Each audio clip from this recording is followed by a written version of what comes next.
Hey everybody, it's Maggie Mulhern from Modern Salon TV. I am here with Edward Goldstein.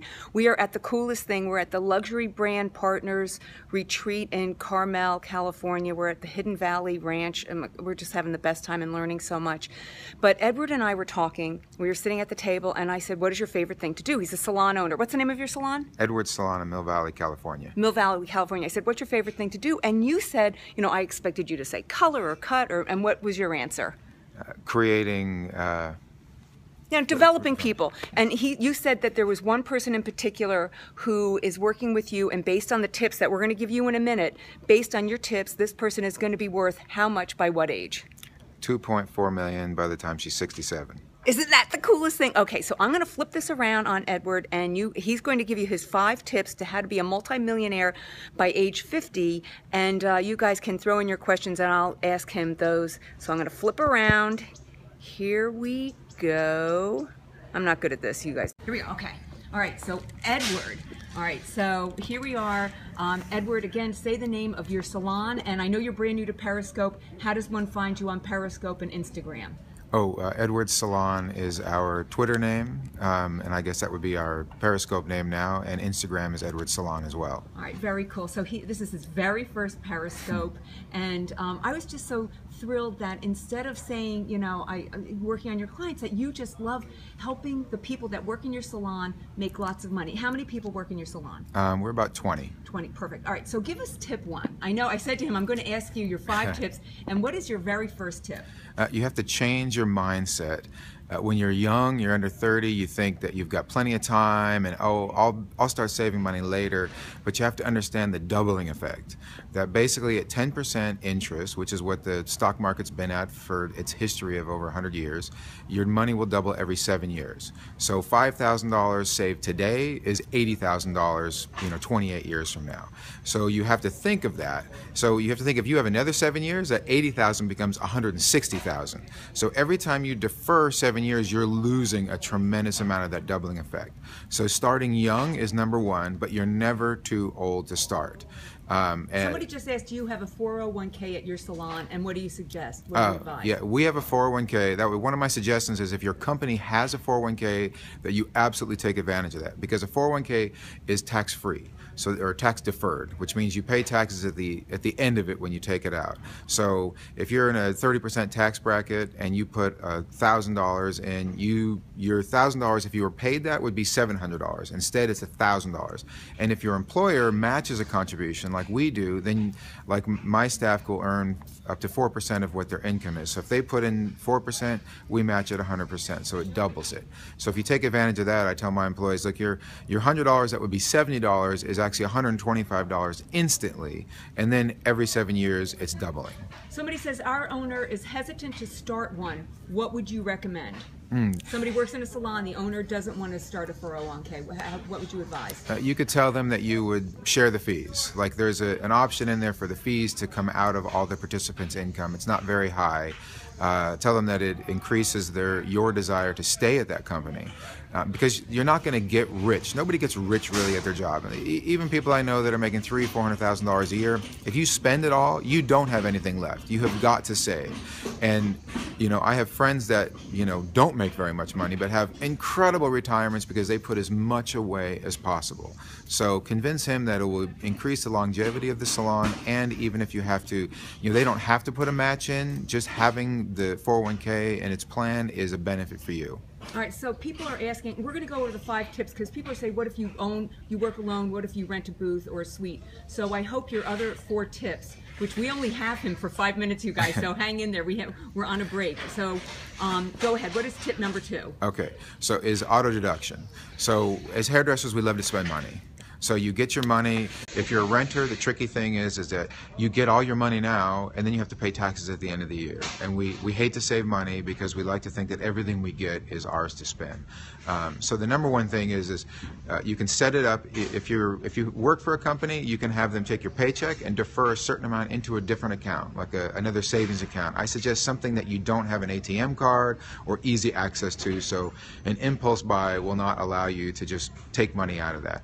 If if you rent a station, you can still have it set up where you have a separate account. And you know what I did when I was young was, I remember on Tuesdays I would have $100 come out of this account and go into another account, and then I switched it to Tuesdays and Fridays $100, and then I upped that to $200, and then $300, and then I was able to save enough money to buy a house, which is the number 3 is real estate.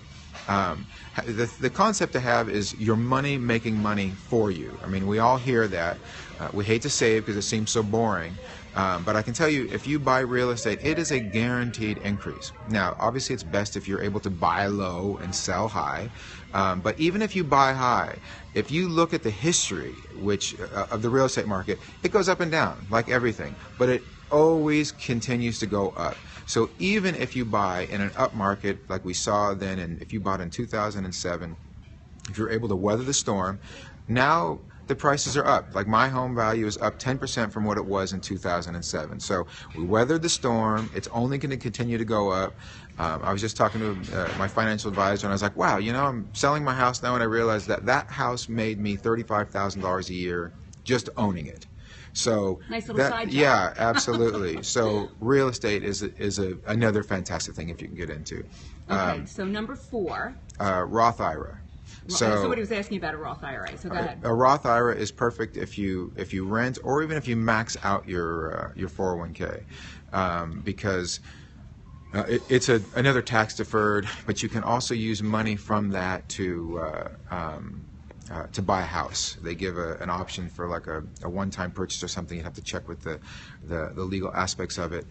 Or like in our 401k, you can borrow from it. So you can borrow from it for a house, and you pay yourself back. So it's continued to be your money. It's low interest, like 5%, and it enables you to still have access to it, so you don't feel like you're so, completely closed off. Okay, and number 5. Tip 5 really goes with understanding yourself. You like to spend. I like to spend. Create a slush fund. Compartmentalize your money. So if you're on commission, it's great because it's separate. Your owner gives you your tips separately. Take your tips and say, okay, my tips are going to be my mad money. I'm going to save my mad money. I can spend that on anything that I want. Then you've got your check, which out of that you're going to do your auto deduct to go into a separate account. And what's left over is what you pay your bills from. So if you give yourself, this little bit, try not to put it on credit cards. 90% of Americans spend more than they make. That means if you sold everything that you possibly could and you paid off all of your debt, you couldn't even pay it all off.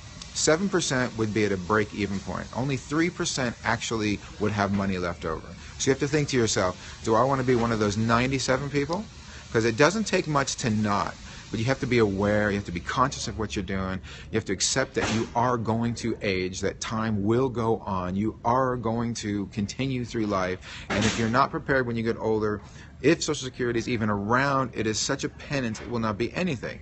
And if you look around, I used to deliver for Meals on Wheels for years, and it really gave me some insight into what happens when you retire.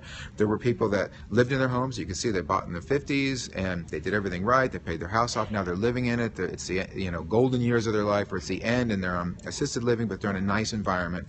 Then there was retirement facilities that were nice apartments that people lived in, and then there were small trailers where there were people that just lived in there, and it was heartbreaking to see, and it really gave me insight into, my God, we need to do this, and I'm going to do this for my employees to make sure that I'm going to force them to see the reality. So educate yourself, auto deduct, compartmentalize your income to what's your fund money so that you have that freedom.